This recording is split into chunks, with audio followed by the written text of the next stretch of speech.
Hey everybody, it's your friend Kevin. I'm here with my friend Freddie the Teddy and his friend Patrick the Bear. This is your card of the day. Let's go.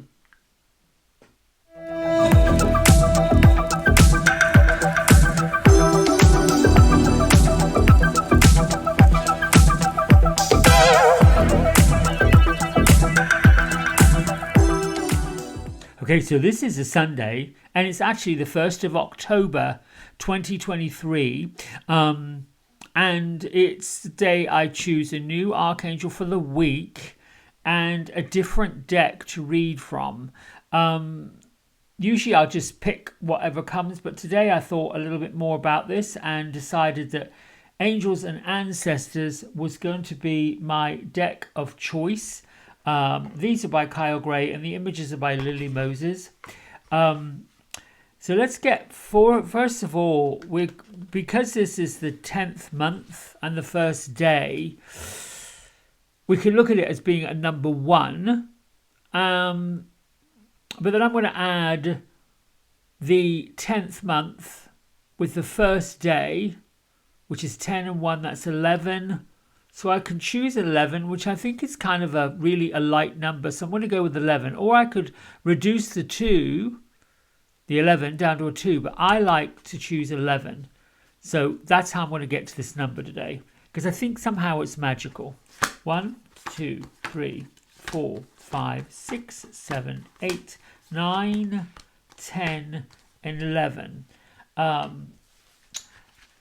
Bearing in mind that I am using 2 decks from Radley Valentine to come up. I've chosen all the major arcana cards from Angel Tarot Deck and from Archangel Power Tarot Deck, and I've just alternated the cards so we get a little bit of a mixture. All right, so our card of the week is the Emperor, and Archangel Uriel is who Radley has chosen to represent the Emperor this week. It's a number 4. The Emperor is has the message of stability, efficiency, taking charge of all situations, and ambitious plans for the future. It's the masculine version of the Empress, but this is more about putting things into solid plans.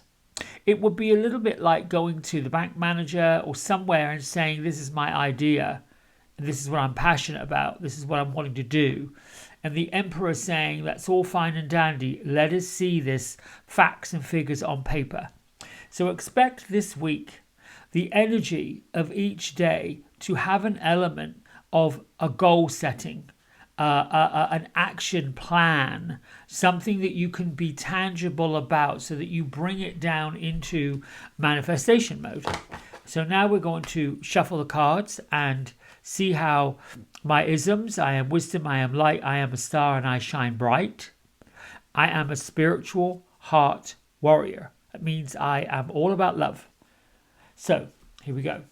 Guardians of the four corners, Mother in the sky, Father in the Mother in the earth, Father in the sky, angels, ancestors, sacred ones, I call upon you now and welcome you to this space. I set the intention that whatever is gained from the lessons learned from this oracle deck be dedicated to the growth of all beings, all everywhere, and inspire, enlighten, and heal us. So be it, and so shall it be. I've been shuffling these upside down, but I don't think it matters. Let me just go in here and just choose and pick one. Now, this deck of cards has symbols. It has angels. It has light workers. It has wise ones, the masters, all mixed in. So it's a mixture of everything. Now, here we have the Earth Guardian. Well, no accident that we should be in the beginning of autumn. And the Earth Guardian, it may as well be like an Earth Angel. In the message here is to stay rooted and grounded.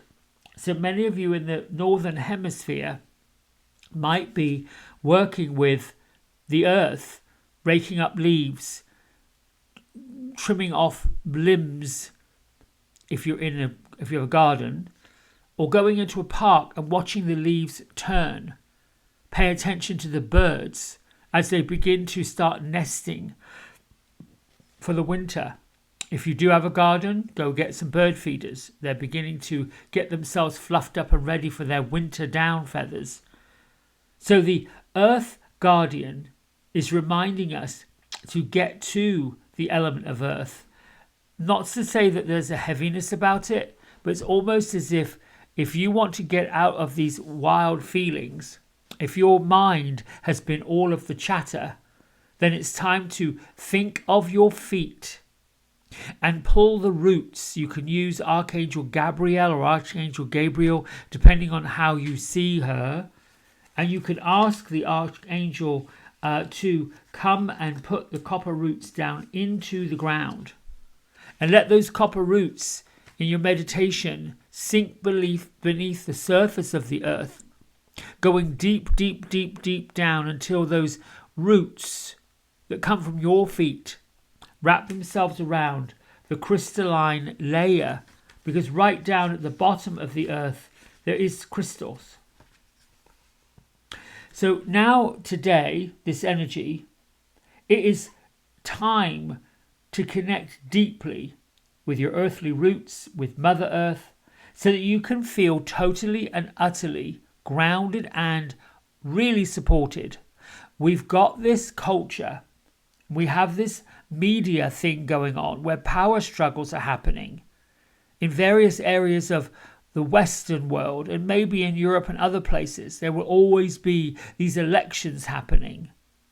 And they happen typically at a time when people are easily distracted, can be easily distracted. Stay grounded, stay rooted. The Earth Guardian represents the angels of the earth, and they're bringing their medicine, that medicine that allows us to feel grounded, allows us to feel strong.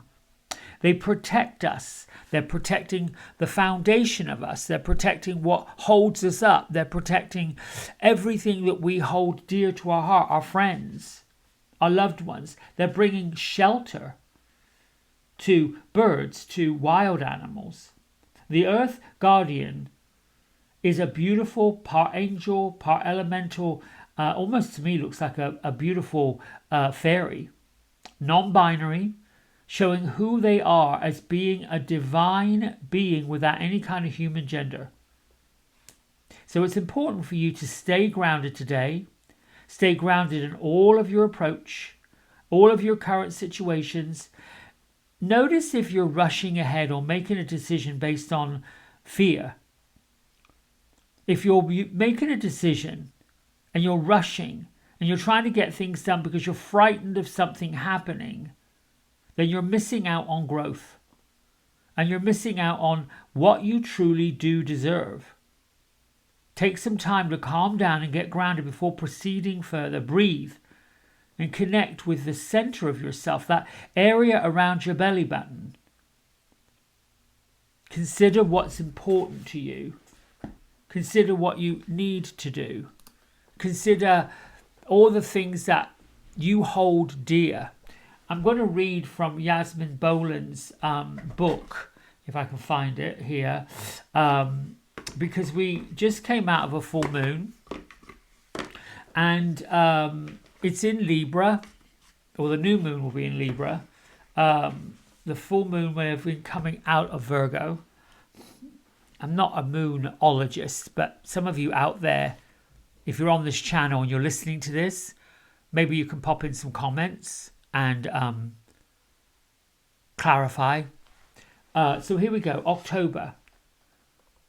The third quarter moon for October comes on the 6th of October. Now remember, we just went through the full moon, halfway between new moon and full moon. Yeah, we just did full moon. So we've got new moon, full moon, 3/4 moon is on the 6th of October. The new moon comes up over the 14th and the 15th. The first quarter moon is the 22nd of October, and the full moon is on the 28th and the 29th of October. So in the past few months, things have been relatively quiet. I don't know where she got this information from.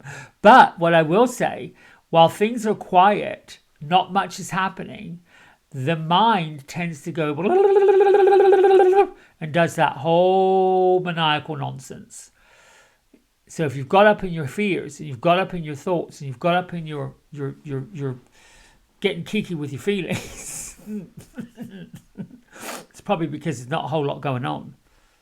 October brings not one but 2 eclipses, so that means things are amping up. They're like portals. They're like portals to another world, another life. They're like portals to the realms. And I want you to understand these are things that I kind of believe and I kind of get. I would say that these intelligent folks that write these incredible books wouldn't be doing it if there wasn't some sort of weight to it. So the eclipses allow us to start looking through these windows in different realms. It's all going on while we're going on. Let's see.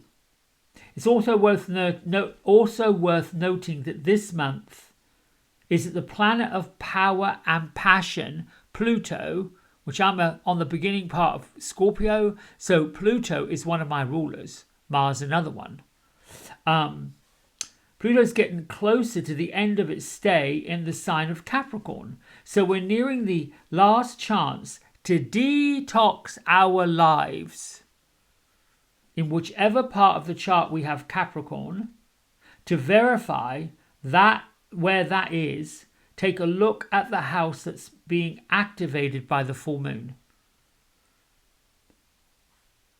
Pluto will move into Aquarius in January next year.